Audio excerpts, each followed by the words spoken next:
Залуусын төлөөлөл Эрдэнэс 5-7 хувьцааг иргэн бүр өмчлөх ёстой гэж үзэн улсын хэмжээнд гарын үсэг цуглуулсаар байна. Өнөөдрийн байдлаар 10 гаруй мянган иргэн гарын үсгээ зурсан байна. Мөн орон нутгийн иргэдийг гарын үсгээ сайн дураараа цуглуулж тэмцэлд нэгдэхийг уриаллаа. 2022 оны 12 сарын 4-өөс эхлэн тэмцэж байгаа залууч бол өнөөдөр тий иргэдийн бөөгнөрлөл бол нүүрсний улгаан дээр гарч ирсэн. 44 их 80 идчихлээ. Энэ улс төрчид өнөөдөр өөрсдөө бол шүүхтүүлээсэн. Ард иргэд гараад ирсэн. Хариуцлага тооцсон.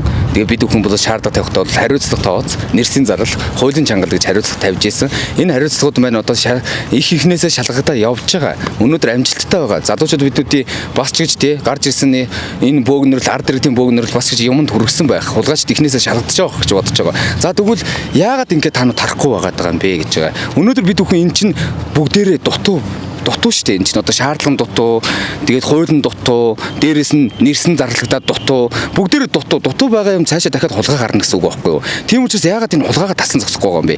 Та гээд яагаад нүүрсгэж гарч ирчихэд 5-7-д орчвоо? Яагаад хувьцаалаа орчвоо гэд хүн ард хүмүүс маань дигээд байна. Энийг тайлбарлах гэж байна. Өнөөдөр энэ нүүрс чинь 5-7-оос гардгүй лөө.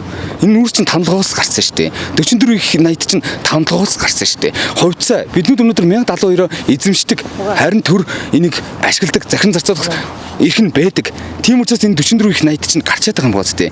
Тийм учраас цаашдаа дахиад ирээдүйдээ хүүхдүүдэд өнөөдөр хулгайтай төр үлдээх гээд байгаа юм уу?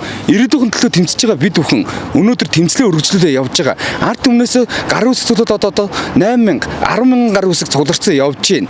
Өнөөдөр 21 аймаг 369 сум өнөөдөр энэ гарын үсэг цуглуулах ажилда оролцоосоо ондоноор шултгаад нутагтаа цуглуулаасаа гэж бодож байгаа. За ингээ бид бүхэн одоо шаардлага бэлтэж байгаа зарим нэгэн хүмүүс байгаа. Бидүүд иргэн өөрсдөө төлөөлж исэн. Бид бүхэн яг тэмцэж байгаа тэмцлүүд маань ондоо хэлбэрээр явж байгаа ч гэсэн очих газар маань нэг л зэг.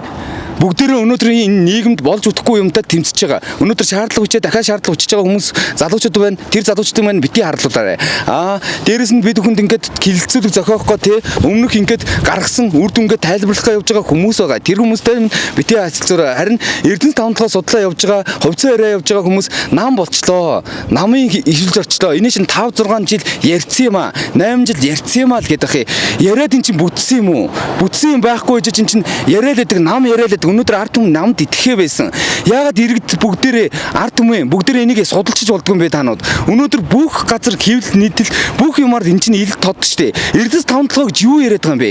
Энийн ноогдлаа шиг гэж юу яриад байгаа юм бэ? Биднүүдийн 1072 гэж юу юм бэ гэдгийг судлаад өгөөч та бүхэн.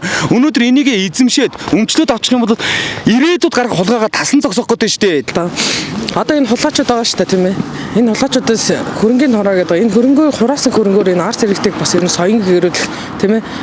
Бас тархийг цэнэглэх хэрэгтэй байна. Яагаад гэвэл бүгд одоо нэг энэ харанхуй байдаг байдлаас болоод ерөөсөө бүх зүйл биднийг ерөөсөө та нар үргэлж ядуу байдаг. Монгол улс ядуу, иргэн ядуу, ерөөсөө нэг ядуу гэдэг зүйлийг ингээд бүр тархинд нь суулгаад өгсөн байгаа байхгүй юу?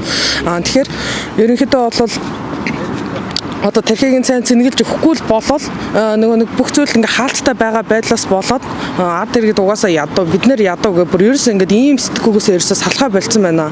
Тэгээ ард иргэд минь ямар ч зэн ноогдлах шиг гэдэг зүйл бас бид нар угаасаа авах ёстой. Энэ хувьцааг ч гэсэн бид нар авах ёстой. Ганцхан 5-7 яриад байгаа боловч өнөөдөр хичнээн орд толгой байгаа байлаа тий. Тэр одоо олон орд толгой тэр бүгдэн дээр нь угаасаа хулгай гарч байгаа. Одоо бүгдийг нь ерөөсөө шалгаас энэ шүүх прокурорын ажиллаа хийгээсээ тий яг энэ тагнуудад нас ажиллаа хийгээсээ